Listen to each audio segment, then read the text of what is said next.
Hello and welcome to Frontrunner Motorsport.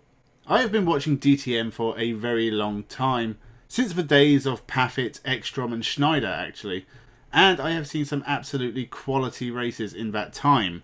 But in recent years the DTM has become harder and harder to watch. They rely so heavily on DRS and booster pass and gimmicks that the actual racing is very rarely exciting anymore. But last weekend there was an absolute belter at Zolder. And that is what we are going to discuss today. So sit back, relax, and let's begin.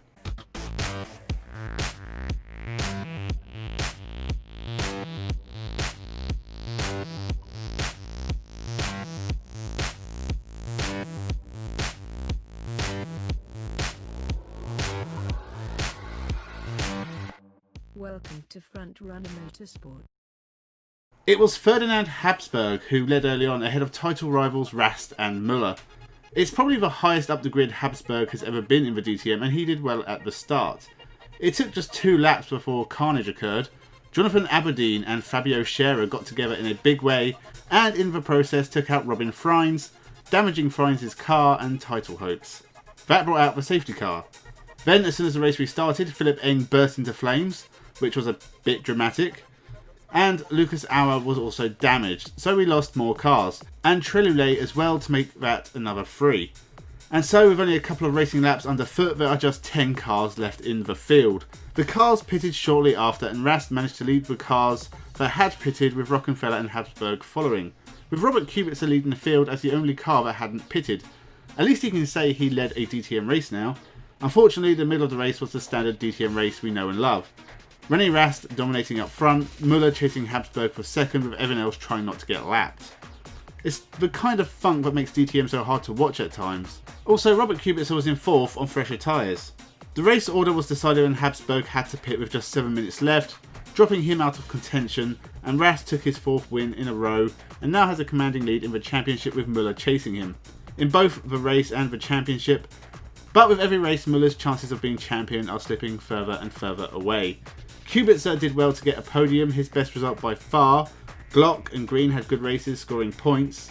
But there are just 2 races left at Hockenheim at the beginning of November, and Rast has a 19-point lead.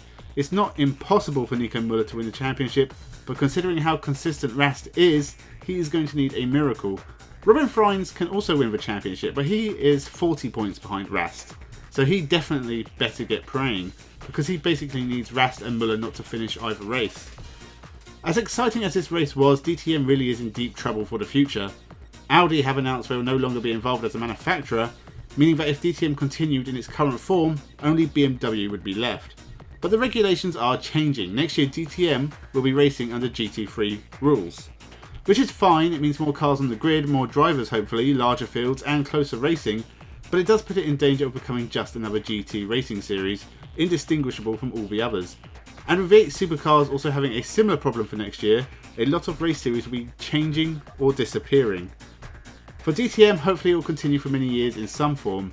As for 2020, Nico Müller did a great job early on in the series, and Robin Freins has had a good season too, but as the season has worn on, Rene Rast has looked unstoppable, taking the last 4 wins in a row. He has been on a different level to everyone else in DTM this year, and the last few years honestly. And Robert Kubica got on the podium as well. After a terrible season getting used to DTM, it's nice to see him finally get some rewards. So I'll leave you with a question. How can DTM improve the quality of the racing? Will the GT3 rules help entice new cars and drivers? Leave your thoughts down in the comments below.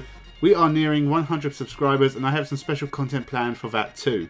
So now will be a great time to subscribe to the channel, share it out, hit the bell and keep checking back for new content. I'm trying to release at least a couple of videos a week, time permitting. So with that, enjoy this weekend's racing and have a good one.